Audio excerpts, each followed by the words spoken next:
حدیث پاک میں آتا ہے، حدیث قدسی ہے، اللہ پر کیسا بھروسہ رکھنا ہے؟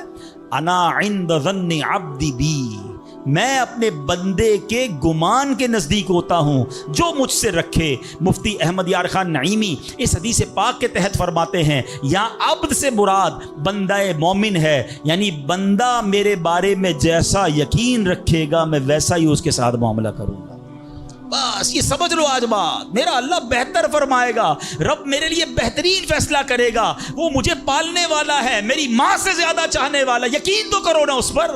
لوگوں کو اللہ پر ہی یقین نہیں رہا ہے، میرا تو کام ہی خراب ہو جاتا ہے، اللہ معاذ اللہ، اب اس پہ کفریہ کلمات بھی کہہ دیتے ہیں، میرا تو جناب مسئلہ ہی حل نہیں ہوتا، میری دعا تو رب سنتا ہی نہیں ہے، میری مشکل آسان وہ کرتا ہی نہیں ہے۔ تم کھڑے نہیں ہو سکو گے، تم اللہ سے بدگمان نہ رہنا۔ اللہ کرے کہ انسان یہ سمجھ جائے کہ مجھے رب پر اچھا گمان رکھنا ہے۔ شاعر کہتے ہیں نا، جو سوچتا ہوں وہی بات ہونے لگتی ہے۔ پوچھو پازیٹیو لوگوں سے، ان کے ساتھ پازیٹیو جب سوچتے ہیں پازیٹیو ہونے لگتا ہے۔ جو سوچتا ہوں وہی بات ہونے لگتی ہے، جڑا ہوا ہے زمانہ میرے گمان کے ساتھ۔ اچھا سوچو گے تمہیں اچھا ملے گا۔ اب غور فرمائیے، جب یہ ذہنی بندہ بنا لے یار سچ سے کاروبار نہیں چلتا، تو پھر آپ کو برکت کاروبار میں کیسے ملے گی؟ پہلے ہی آپ نے یقین کر لیا ہے۔ جب یہ ذہن بنا لے کہ نماز کے لیے وقت نکالا تو کام میں نقصان ہو جائے گا، تو پھر کام میں ترقی بھی نہیں ملے گی۔ اب ذہن بنا لیا کہ ترقی کے لیے صرف دنیا کی ڈگریاں کمانی ہیں، تو پھر قرآن کریم کی برکات کہاں سے نصیب ہوں گی؟ جب یہ ذہن بنا لیا کہ آج نیکی کا دور ہی نہیں ہے، کچھ لوگوں کا ذہن بن گیا ہے بھائی جناب کوئی نیکی کا دور نہیں ہے، تو پھر نیکی کی برکت بھی نہیں ملے گی۔ ذہن پازیٹیو رکھیں، ذہن اچھا رکھیں، انشاءاللہ آپ دیکھیں آپ کے ساتھ اچھا ہونا شروع ہو جائے گا۔ میرے پاس وقت کم ہے، ورنہ اس پر تو پوری ریسرچ موجود ہے۔ آپ پازیٹیو سوچتے ہیں تو پازیٹیو انرجیز آپ کی طرف متوجہ ہو جاتی ہیں۔ اب تو سائنس بھی کہتی ہے نیگیٹو سوچتے ہیں تو نیگیٹو انرجیز آپ کی طرف متوجہ ہوتی ہیں، آپ ڈی مورلائز ہونا شروع ہو جاتے ہیں، آپ کے حوصلے ٹوٹنا شروع ہو جاتے ہیں۔ اور جس کو ول پاور کہا جاتا ہے، جس کو اچھا سوچنا کہا جاتا ہے، اگر بندہ یہ کرنا شروع کر دے پھر دیکھیں اس کے کام کیسے بن جاتے ہیں۔ تو اللہ کرے کہ ہمیں یہ بات سمجھ آ جائے کہ ہمیں اپنے رب سے انشاءاللہ یقین حاصل کرنا ہے۔ حضرت خالد بن معدان رحمۃ اللہ تعالی علیہ فرماتے ہیں تعلموا الیقین کما تعلموا القرآن، یعنی یقین کو بھی ایسے ہی سیکھا کرو جیسے قرآن سیکھتے ہو۔ میں نے بھی اسے سیکھ کر حاصل کیا ہے۔ سبحان اللہ۔ اب یقین سیکھنے کے لیے، یقین حاصل کرنے کے لیے علماء نے بڑے طریقے لکھے۔ پہلے تو بندہ دعا کرے کہ اے اللہ مجھے اپنا یقین عطا فرما۔ بڑی پیاری دعا حضرت ابوبکر صدیق کیا کرتے تھے، اللہم حب لی ایمانا و یقینا و معافاتا و نیہ، اے اللہ مجھے پکا ایمان، پختہ یقین، عافیت اور سچی نیت عطا فرما۔ اللہ پاک سے دعا کرتے رہیں اور ایسے لوگوں کے ساتھ رہیں۔ آخری بات کر لیتا ہوں جناب، پرابلم پتہ ہے کیا ہے؟ ڈی مورلائز بندہ پتہ کہاں ہوتا ہے؟ اس کا یقین متزلزل کب ہوتا ہے؟ وہ کیسے شک اور شبے والی لائف میں آ جاتا ہے؟ یہ صحبت سے ملتا ہے۔ آپ جب اللہ پر پکا یقین کرنے والے لوگوں میں بیٹھتے ہیں نا، آپ کا یقین بھی بڑھنا شروع ہو جاتا ہے۔ یار اس کو اللہ پر کتنا بھروسہ ہے، بیمار ہے پھر بھی کہتا ہے میرا رب کریم ہے، پریشان ہے پھر بھی کہتا ہے اللہ کی رضا پر راضی ہوں، میرا رب سب ٹھیک کر دے گا۔ جب ایسے لوگوں کے ساتھ آپ بیٹھتے ہیں نا، آپ کا یقین توکل بھی مضبوط ہونا شروع ہو جاتا ہے، بندہ اسٹرانگ ہونا شروع ہو جاتا ہے۔ اور جب بندہ بیٹھتا اٹھتا ہی ایسے لوگوں میں ہے جو ہر وقت مایوسی کی باتیں کرتے ہیں، ہر وقت جناب آنے والے خطرات اور پریشانیوں کا ہی ذکر کرتے رہتے ہیں، ارے بھائی کچھ نہیں ہونا، سب برباد ہو گیا ہے، سب ختم ہو گیا، ان کے پاس جب بیٹھو ایسا لگتا ہے سب کچھ تباہ ہونے والا ہے۔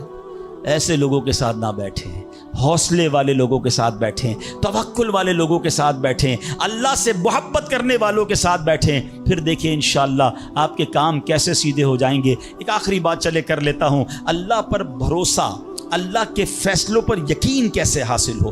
مجھے یہ کیسے پتہ چلے کہ یار یہ چیز میرے لیے بہتر ہے؟ میں نے کئی بار اپنے بیانات میں یہ ایگزامپل دی ہے، میں دوبارہ دے دیتا ہوں، شاید کسی کے دل پر اثر کر جائے۔ میں مثال دیتا ہوں، ہمیں بعض اوقات بندہ پتہ ہے اللہ سے یقین کہاں ٹوٹتا ہے؟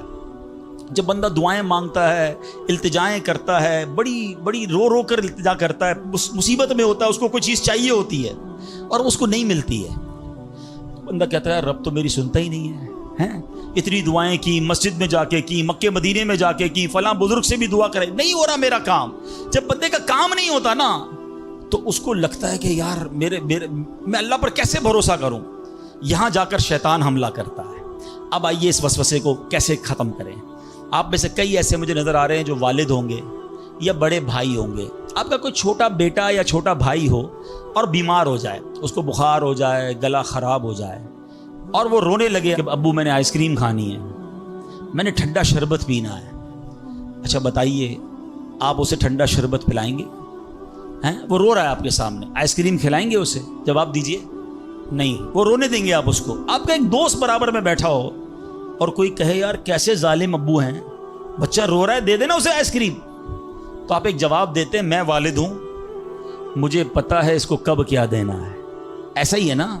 اب ذرا دل پر ہاتھ رکھ کے میرا جملہ سننا, تم والد ہو, تمہیں پتا ہے بیٹے کو کب کیا دینا ہے.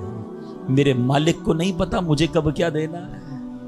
میں رو رہا ہوں, میں گر گڑا رہا ہوں, میں تڑپ رہا ہوں, وہ نہیں دے رہا. ارے یہی بہتر تھا.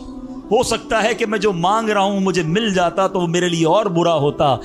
علماء کہتے ہیں کسی کا امیر ہونا اس کے لیے اچھا ہے, کیونکہ وہ غریب ہوگا تو وہ ایمان سے متزلزل ہو جائے گا. کسی کا غریب ہونا اس کے لیے اچھا ہے, کیونکہ اگر اسے مال دے دیا جائے گا تو اس کا ایمان چلا جائے گا, وہ غلط کاموں میں پڑ جائے گا. کسی کو اولاد دینا اس کے لیے اچھا ہے, اور کسی کو بے اولاد رکھنا اس کے لیے اچھا ہے. ہو سکتا ہے بیٹا ایسا ہونے والا ہو جو بڑا ہو کے باپ کو ہی مار کے گھر سے نکال دے. کیا ہم نے نہیں دیکھے ایسے واقعات؟ ایسی اولاد نہیں دیکھی جو ماں باپ کو قتل کر دیتی ہے؟ لوگ کہتے ہیں اس سے بہتر تو بچہ ہی نہ ہوتا.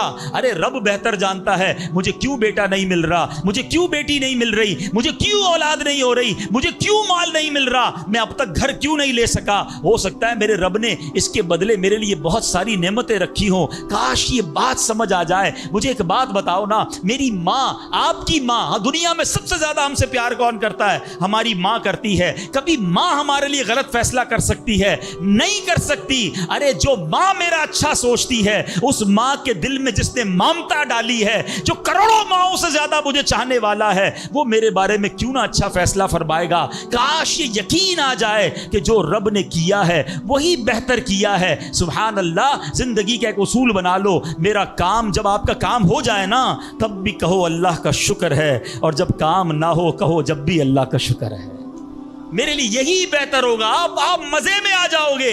اللہ سے دوستی کر لو. اے میرے رب, جو تو نے فیصلہ کیا میں اس پر راضی ہوں. آپ کسی ٹینشن میں نہیں رہو گے. ہمارا پرابلم پتہ ہے کیا ہے؟ ڈیفنس کے لوگ جانتے ہیں, کبھی گزرتے ہوں گے نا ڈیفنس کی گلیوں سے, یار یہ پلاٹ بہت اچھا مل رہا تھا, 4 سال پہلے یہ ریٹ تھا, میں لے لیتا, آج تو کتنی پرائس ہو گئی. یار وہ گاڑی 1 مہینہ پہلے لینے والا تھا, نہیں لی, گورنمنٹ نے پرائس بڑھا دی. یار یہ فیکٹری میں پہلے خرید لیتا. اسی ٹینشن میں رہتے ہیں, یہ کر لیتا, وہ کر لیتا. ارے نہیں کیا, نہیں ہوا, وہی میرے لیے بہتر تھا. جو رب نے دیا وہی میرے لیے بہتر ہے. خدا کی قسم, جس دن اللہ پر بھروسہ سیکھ لیا, رب سے دوستی کر لی, رب کے فیصلوں پر اطمینان تمہیں حاصل ہو گیا, زندگی کے بہت سارے غم ختم ہو جائیں گے. جو بھی ہوگا وہ رب کی طرف سے ہے. ارے جب حضرت ابراہیم آگ میں ڈالے جا رہے ہیں, جبریل امین آ کے پوچھتے, بتاؤ اے ابراہیم تمہاری کوئی مدد کر سکتا ہوں, کوئی حاجت ہے؟ فرماتے مجھے کوئی حاجت نہیں. کہا اللہ سے تو کہہ دو کہ رب دیکھ رہا ہے, اس کا دیکھنا میرے مانگنے سے بہتر ہے. ہائے ہائے اللہ, حضرت ابراہیم کے اس یقین کا کوئی ذرہ عطا فرما دے, اس توکل کا کوئی حصہ عطا فرما دے. باتیں تو ہم بڑی بڑی کرتے ہیں, مگر جب سر پہ پڑتی ہے, جب کوئی مشکل آتی ہے, پھر ہمارا یقین ہل جاتا ہے. اللہ مجھے بھی اور آپ کو بھی اپنی سچی محبت عطا فرمائے, سچا یقین عطا فرمائے, سچا بھروسہ عطا فرمائے. اور یقین کریں جس دن رب پر بھروسہ مل گیا, آپ کی مشکل, آپ کی غم کی آگ باغ بننا شروع ہو جائے گی, آپ کی مشکلیں آسان ہونا شروع ہو جائیں گی. حضرت ابو مسلم خولانی رحمۃ اللہ تعالی, ان کو امت کا حکیم کہا جاتا تھا. بڑے کمال کی شخصیت اور بڑے عقل مند اور دانا تھے. آپ کے دور میں, آپ یمن میں رہتے تھے, اور آپ تابعی بزرگ ہیں. تابعی کس کو کہتے ہیں؟ جس نے کسی صحابی کو ایمان کی حالت میں دیکھا ہو اور اس کا خاتمہ بھی ایمان پر ہی ہوا ہو. تابعی, سبحان اللہ, وہ تابعی بزرگ تھے, یمن میں رہتے تھے. آپ کے دور میں ایک شخص تھا اسود انسی.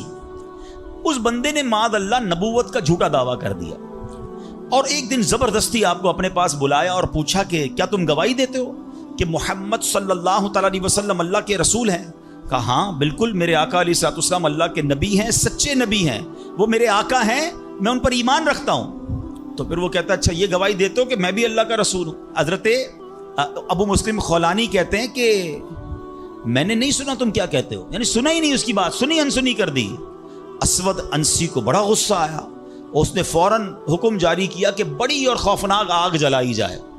آگ جلائی گئی، ابو مسلم رحمت اللہ تعالی کو اس دہکتی آگ میں ڈال دیا جائے، حکم دے دیا۔ آپ کا ایمان ٹس سے مس نہیں ہوا، آپ کھڑے رہے اور آپ کو اٹھا کر آگ میں ڈال دیا گیا۔ سبحان اللہ، جس رب نے حضرت ابراہیم کے لیے آگ کو ٹھنڈا کیا تھا نا، گلزار کیا تھا، ابو مسلم خولانی رحمت اللہ تعالی کے لیے بھی وہ آگ سلامتی والی ہو گئی، بالکل صحیح سلامت آگ سے باہر آ گئے۔ اسود انسی نے جب یہ دیکھا کہ یہ اتنی بڑی کرامت، اب یہ لوگوں کو پتہ چل جائے گا تو میری تو نبوت کا جو دعویٰ ہے وہ بیڑا غرقی ہو جائے گا، تو ان کو آزاد بھی کر دیا اور کہا کہ فوراً یہاں سے آپ چلے جائیں۔ تو آپ کو یمن سے نکال دیا، آپ یمن سے نکلے اور مدینہ منورہ حاضر ہو گئے۔ غلامی میں نہ کام آتی ہیں شمشیریں نہ تدبیریں، غلامی میں نہ کام آتی ہیں نہ شمشیریں نہ تدبیریں، جو ہو ذوق یقین پیدا تو کٹ جاتی ہیں زنجیریں، کوئی اندازہ کر سکتا ہے اس کے زور بازو کا، نگاہ مرد مومن سے بدل جاتی ہے تقدیر۔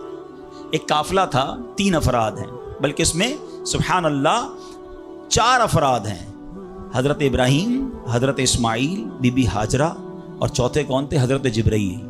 حضرت جبرائیل راستہ بتا رہے ہیں، یہ پورا قافلہ پیچھے پیچھے جا رہا ہے۔ کہاں جا رہا ہے؟ حضرت جبرائیل سے حضرت ابراہیم کو اتنا شوق تھا، پوچھتے ہیں اے جبرائیل ہماری منزل آ گئی؟ کہتے ہیں بھی اور آگے، ہماری منزل آ گئی، کہتے ہیں بھی اور آگے۔ لکو دک صحرا میں ایک ٹیلے پر جا کر، کون سی جگہ تھی جہاں آج مکہ آباد ہے؟ کچھ بھی نہیں تھا، کعبہ بھی نہیں تھا، اسی ٹیلے والی جگہ پر بعد میں کعبہ بنایا گیا۔ بالکل صحرا ہے، نہ پانی ہے نہ کھانا ہے۔ حضرت جبرائیل نے بتایا اے ابراہیم تمہارا مقام آ گیا ہے۔